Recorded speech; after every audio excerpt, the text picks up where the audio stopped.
के अंतर्गत हमने किए थे अभ्यास से संबंधित प्रश्नोत्तर अकबरी लोटा के।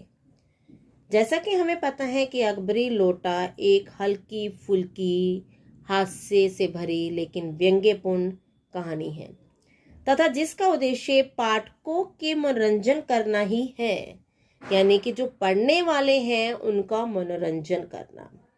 और इसके माध्यम से यदि हमने अभी आपको पहला उद्देश्य बताया तथा इसका दूसरा उद्देश्य भी है कि इस कहानी के माध्यम से ये बताना कि यदि व्यक्ति मुश्किल क्षणों में धैर्य बनाए रखे तो वो और स्वयं पर नियंत्रण रखे तो वो अपनी बुद्धि का प्रयोग करे तो मुश्किल से मुश्किल कोई भी समस्या आ जाती है उसका समाधान ढूंढ ही लेते हैं। तो हमने क्या करना है कि हमने कोई भी कठिनाई आई है आती है तो उसमें इसके समय में धैर्य बनाए रखना है और अपनी बुद्धि का प्रयोग करना है जिससे हमारी समस्या का समाधान हो जाएगा। चलिए बढ़ते हैं अब आगे आज के प्रश्नोत्तर की ओर और आज हम करेंगे अनुमान और कल्पना के प्रश्नोत्तर। कल्पना हो गई इमेजिनेशन, अनुमान मतलब अंदाजा। आज हम इसी के प्रश्नोत्तर की ओर बढ़ते हैं। सबसे पहले देखते हैं इसका पहला प्रश्न, इस भेद को मेरे सिवाय मेरा ईश्वर ही जानता है। आप उसी से पूछ लीजिए, मैं नहीं बताऊंगा। बिलवासी जी ने यह बात किसे और क्यों कही? कौन सा भेद था और क्या कहना चाहते थे बिलवासी जी? किसे कहना चाहते थे? ये है हमारा पहला अनुमान और कल्पना का प्रश्नोत्तर। तो इसका उत्तर जानते हैं। यह बात बिलवासी जी ने अपने मित्र झाऊलाल से कही, जो उनका क्या था? घनिष्ठ मित्र था। जब अंग्रेज व्यक्ति के साथ लोटे की बोली लगाते समय बिलवासी जी ने लोटे की कीमत ₹250 लगाकर झाऊलाल को दिए, तब झाऊलाल जी को आश्चर्य हुआ कि इतने रुपए कहाँ से, क्योंकि उन्होंने क्या कहा था, मैं इसके 250 रुपए देता हूँ और 250 रुपए उन्होंने गिरा दिए। तब झाऊलाल के दिमाग में ये प्रश्न आया कि ये 250 रुपए लाए कहाँ से। वास्तव में बिलवासी जी ने ये रुपए अपनी पत्नी के संदूक से चुराए थे, यानी कि वास्तव में बिलवासी जी ये रुपए अपनी पत्नी के संदूक से चुरा कर लाए थे ताकि लाला झाऊलाल की, ठीक है, अपनी घर में इज्जत बनी रहे।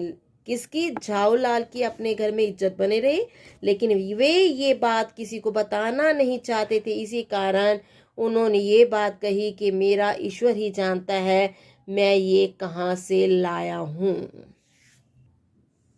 अनुमान और कल्पना का अन्य प्रश्न है, उस दिन रात्रि में बिलवासी जी को देर तक नींद नहीं आई।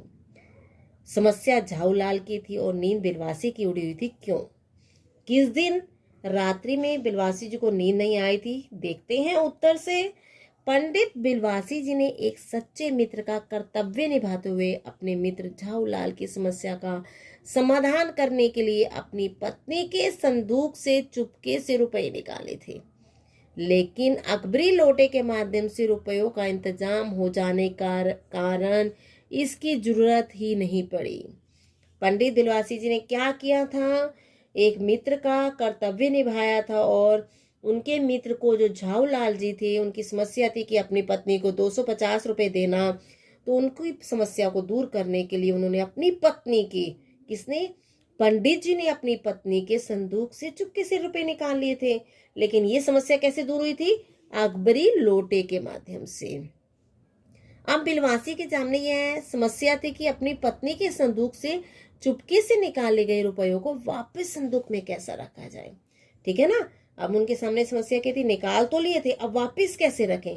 इसी समस्या के कारण बिलवासी जी को की नींद उड़ गई थी। उन्हें नींद नहीं आ रही थी कि वो कैसे रखें संदूक में वापस पैसे, अपनी पत्नी के संदूक में से चुराए हुए 250 रुपए। अगला हमारा जो प्रश्न है वो देखते हैं, लेकिन मुझे इसी जिंदगी में चाहिए। आज इसी सप्ताह में ले लेना। सप्ताह से आपका तात्पर्य 7 दिन से है या 7 वर्ष से। झाऊलाल और उनकी पत्नी के बीच इस बातचीत से क्या पता चलता है? ठीक है, क्या बातचीत हुई थी कि मुझे इसी जिंदगी में चाहिए, ठीक है, इस सप्ताह में चाहिए। क्या सप्ताह का मतलब 7 दिन था या 7 वर्ष? इसको क्यों कहा था झाऊलाल की पत्नी ने अपने पति से? तो जानकारी प्राप्त करते हैं इसके उत्तर से। लाला झाऊलाल और उनकी पत्नी के बीच हुई इस बातचीत से यह पता चलता है कि उनकी पत्नी को उनकी बातों पर विश्वास नहीं था।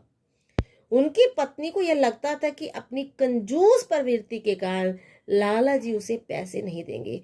अब यहाँ पता चल रहा है कि हमें झाऊलाल कैसे व्यक्ति थे, कंजूस, या फिर बहुत समय बीत जाने पर देंगे, या तो देंगे नहीं क्योंकि कंजूस प्रवृत्ति के थे, खर्च करना नहीं चाहते थे, अपनी पत्नी को देना नहीं चाहते थे, या काफी समय तक इंतजार करवाना चाहते थे। उनकी पत्नी को यह भी लगता होगा कि एक साथ इतने रुपयों का प्रबंध लाला जी नहीं कर पाएंगे, ऐसा करने में उन्हें बहुत अधिक लंबा समय लगेगा। लाला झाऊलाल ने पहले भी कई वादे किए होंगे जिन्हें वे पूरा नहीं कर पाए होंगे, इसलिए उसने कहा था इसी जिंदगी में चाहिए। उनकी पत्नी की यह एहसास होता होगा कि लाला जी केवल बातों को टालते रहते हैं। लाला यहाँ किसके लिए है? झाऊलाल जी के लिए, कि जितनी भी बातें करते हैं उनको टालते रहते हैं। हाँ, दे दूंगा दे दूंगा दे दूंगा, ऐसा करते रहते होंगे, और आजकल करते करते वर्षों का समय निकाल देते हैं। इसी कारण उसने कहा था मुझे इसी जिंदगी में चाहिए, इस सप्ताह में चाहिए। वो सप्ताह का अभिप्राय 7 दिन था या 7 साल? इस क्वेश्चन का आंसर हमें इससे पता चल गया कि उसने ऐसा क्यों कहा था, लाला झाऊलाल की कंजूस प्रवृत्ति के कारण। चलिए बनी रहिए, क्योंकि मैं लास्ट में इसके एक इम्पोर्टेंट क्वेश्चन जो इस लेसन का मेन कहा जाता है, मोस्टली इम्पोर्टेंट क्वेश्चन है जो हर बार एग्जाम में जरूर आता है, वो जरूर लास्ट में आपको बताऊंगी वो कौन सा क्वेश्चन है, तो ध्यान से सुनिएगा। आगे चलते हैं, क्या होता यदि ये हो जाता तो, ठीक है ना। देखते हैं इसका पहला अंग्रेज लोटा नया खरीदता तो क्या होता। यदि अंग्रेज लोटा न खरीदता तो लाला झाऊलाल की समस्या हल नहीं होती, उन्हें अपनी पत्नी की नजरों में नीचे होना पड़ता, ठीक है ना, क्योंकि बिलवासी जी हो सकता था कि ना लाद कर पाते इंतजाम उनकी रुपयों का, और अंग्रेज लोटा ना खरीदता तो उनको अपनी बेइज्जती हो जाती और उनकी अपनी पत्नी की नजरों में उन्हें नीचा होना पड़ता।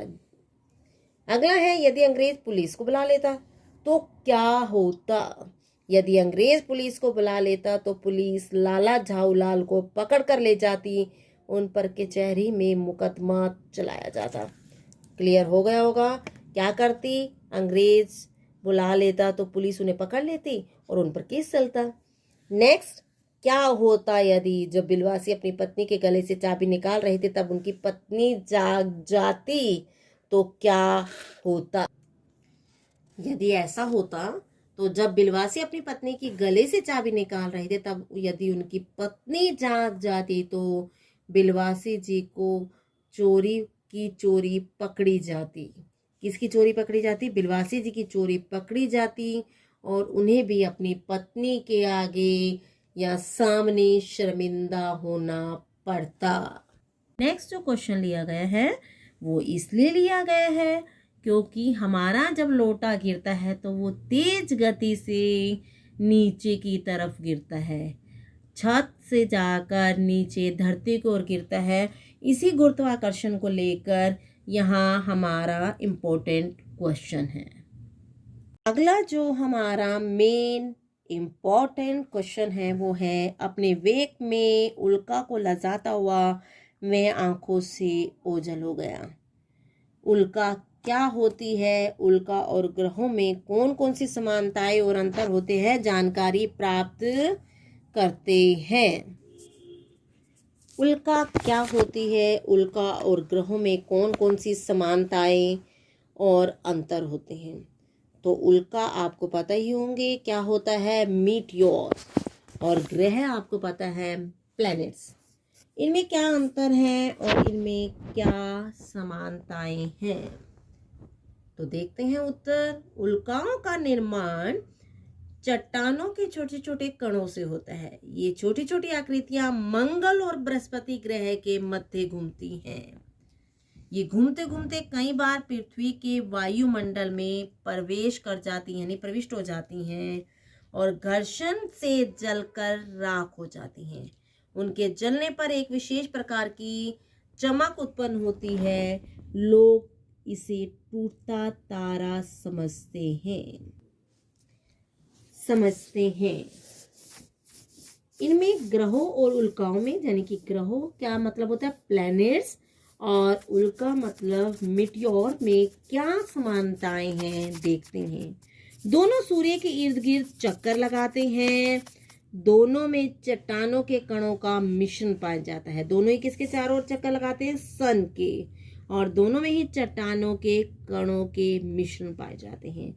और क्या असमानताएं हैं इन दोनों में? ग्रह अपनी, यानी कि प्लैनेट जो होते हैं वो अपनी धुरी पर घूमते हैं, जबकि मिटियोर जो हैं वो की कोई निश्चित धुरी नहीं होती, यानी उल्काओं की कोई निश्चित धुरी नहीं होती। ग्रह सूर्य के इर्द गिर्द शक्तिशाली गुरुत्वाकर्षण की वजह से घूमते हैं, जबकि उल्काओं का सूर्य के प्रति कोई गुरुत्वाकर्षण नहीं होता, यानी कि होता था लेकिन बहुत कम होता है। ग्रहों का आकार बड़ा होता है, जबकि उल्काओं का आकार बहुत छोटा होता है। और ये हमारा सबसे इम्पोर्टेंट क्वेश्चन है इस लेसन का। आपने इस क्वेश्चन को ध्यान से समझना है। और अगर आपको ये लेसन बहुत अच्छी तरह समझ आ गए हैं तो लाइक करें, शेयर करें और सब्सक्राइब करें। थैंक्स।